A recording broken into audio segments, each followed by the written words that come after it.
Welcome back, everyone. All right, so I'm just going to go ahead and I'm going to delete these two functions, and I'm going to delete these two buttons here. And what we're going to do in this tutorial is we're going to change this text to something else here, because I'm going to show you that functions can do something else.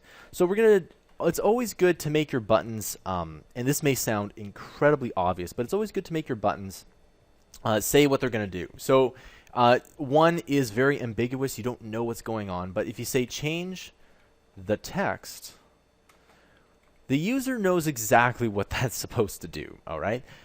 So now if we click on this, again, it just still says 1 because that's what's in the JavaScript file. Now if we go ahead and we're going to go and delete that. Now, just for argument's sake, it's better to call your functions and name them appropriately as well. So function 1, 2, 3 is not exactly the best way. You want it to say, change the text. All right, and if we go ahead, and one trick I like to do is I like to copy this and I like to paste it in there like that. Okay, so we got change the text, and so now that we do this, it should work. And what you can do is one thing you can use the alert for, and sometimes I like to do, is just to see if it actually gets there and it does work. Okay, so the changing of the names, that actually it can be a problem, especially with debugging. You can change the name of the function, and then you make a typo or something like that, or something like that happens. All right. So what we need to do is we can't just say change the paragraph to this. Now that's exactly what we wanted to do. And remember that comment function? What we wanted to do is change the paragraph, and that's what P stands for, by the way, is paragraph text. So that's what we wanted to do. Now, wouldn't programming just be super awesome as if we could actually do that? But we can't do that. We have to actually learn the syntax of JavaScript here. So what we need to do is we need to type in ID equals, all right, and then this ID equals, and then we're going to type in 2 apostrophes, and we're just going to say something like paragraph text, just like that. Now you're probably wondering why I'm not adding in spaces, and the reason is that as soon as you add a space in the worlds of computers, that's like adding in a completely different object. So paragraph is kind of one computer object, and I'm oversimplifying here, but if paragraph is one computer object, paragraph space text is 2 computer objects, but paragraph no space text is 1 computer object. So we're just going to change it to ID paragraph text. Okay, so the next bit here is going to be a little bit of typing, but don't worry about this.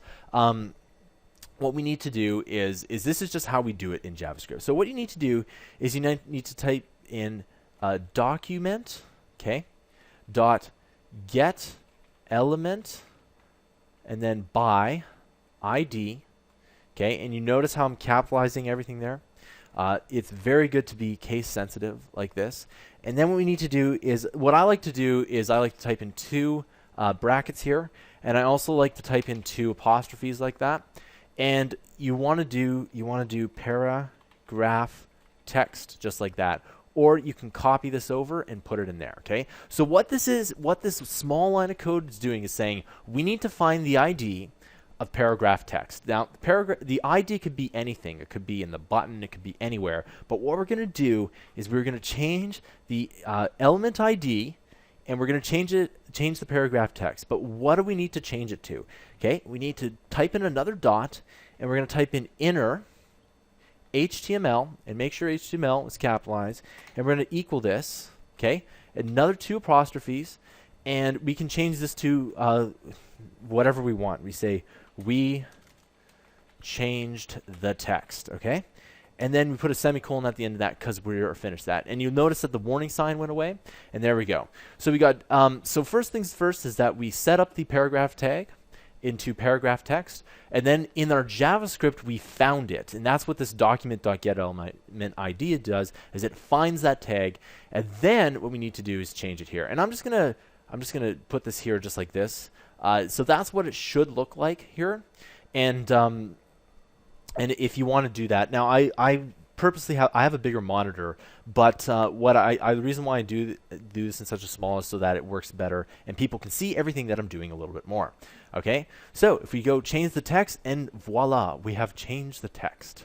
Okay, and that's all it is. Right now, obviously, if we click it again, it works. It doesn't work because we've already changed it. Now, if we wanted to do two things back and forth, we could do that as well. Now, you'll also notice that you could do this. You could have an unlimited amount of paragraph tags. So if I just copy this over here, and I typed in paragraph text 2, right, and then I change the text, you'll notice that since I changed this element ID over here, the function only changed this first element ID. So I said function text 2, and then what happens is that it only changed paragraph text. Okay, so if we did paragraph text 2 like this, you can see that the bottom one changed. Okay, and that's how you change text, and that's how you can do anything within change the text within JavaScript. I'll see you guys in the next tutorial.